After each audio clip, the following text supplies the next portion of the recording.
चलो नमस्कार विद्यार्थी मित्रांनो, आज आपल्याला महत्त्वाचं लेक्चर 5च मिनिटाचं लेक्चर आहे. जास्त मोठं लेक्चर नाही, पण महत्त्वाचं आहे रोग आणि त्याच्यावरचे औषध. एखाद्याला एखादा आजार झाला, त्या आजार झाल्याच्या नंतर त्याच्यावर कोणतं औषध वापरलं जातं, हा एक बेसिक एक मार्काला प्रश्न आपल्याला पेपरला येऊ शकतो. बघा, वेळ वाया नाही घालवायचा. बघा, मधुमेह जर झाला एखाद्याला तर त्याच्यावर कोणतं औषध आहे, कोणती उपचार पद्धती, तर मधुमेह झालेल्या व्यक्तीला इन्सुलिन दिलं जातं. काय दिलं जातं, तर इन्सुलिन हे वापरतं. ओके, लक्षात असू द्या. मधुमेह झालेल्या व्यक्तीला काय वापरणार आहे, इन्सुलिन. तसंच बघा, विषम ज्वर झालेल्या व्यक्तीला काय, क्लोरोमायसिटिन तसंच सिक्रॉम आणि सेप्ट्रॉम हे वापरलं जातं. ओके, ज्याला विषम ज्वर झालाय अशा व्यक्तीला कोणतं औषध वापरतात, क्लोरोमायसिटिन तसंच सिक्रॉम आणि सेप्ट्रॉम हे वापरतात. हिवताप झालेल्या व्यक्तीला क्विक नाईन हे औषध वापरतात. एखाद्याला हिवताप झाला असेल तर त्याला कोणतं औषध येतं, क्विक-9.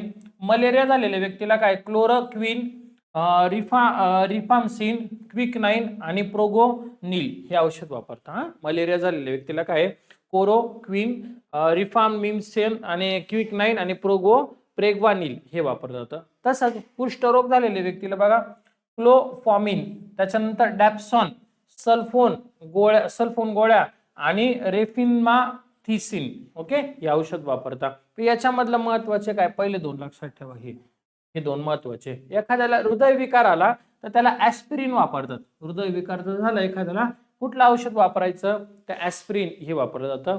तसंच गँग्रीन झाले असेल एखाद्याला, तर गँग्रीन झाल्याच्या नंतर पेनिसिलिन व सल्फा ड्रग्ज हे वापरलं जातं. बघा, गँग्रीन झालेल्या व्यक्तीला काय वापरलं जातं, पेनिसिलिन आणि सल्फा ड्रग्ज वापरलं जातं. तसंच एखाद्याला स्वाईन फ्लू झाल्यास त्याला टॅमीफ्लू वापरतात. हा पेपरला विचारला गेलेला आहे, नवीन विद्यार्थ्यांनी नोट डाऊन करून घ्या. स्वाईन फ्लू झालेल्या व्यक्तीला काय, टॅमीफ्लू वापरलं जातं. ओके, चलो नेक्स्ट. कर्करोग झालेल्या व्यक्तीला केमोथेरपी आणि रेडिओथेरपी देतात. हा, एखाद्याला जर कर्करोग जर झाला तर केमोथेरपी नाव ऐकलं असेल किंवा रेडिओथेरपी हे दिलं जातं. निमोनिया झालेल्या व्यक्तीला जेटामायसिन हे दिलं जातं.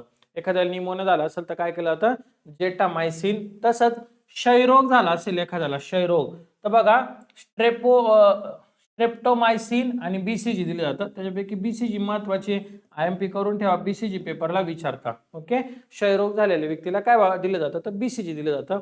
त्यानंतर कोलारा झालेल्या व्यक्तीला बघा, रिफाम्सिन, त्याच्यानंतर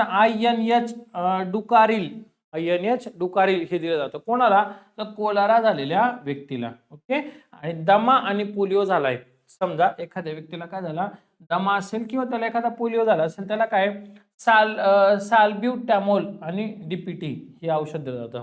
दमा आणि पोलिओसाठी काय तर साल्ब्युटॅमोल आणि डीपीटी हे असतं. तसंच हत्तीरोग झालेल्या व्यक्तीला, काय, हेट्रेसन, हत्तीरोग झालेल्या व्यक्तीला काय तर हेट्रेसन दिलं जातं.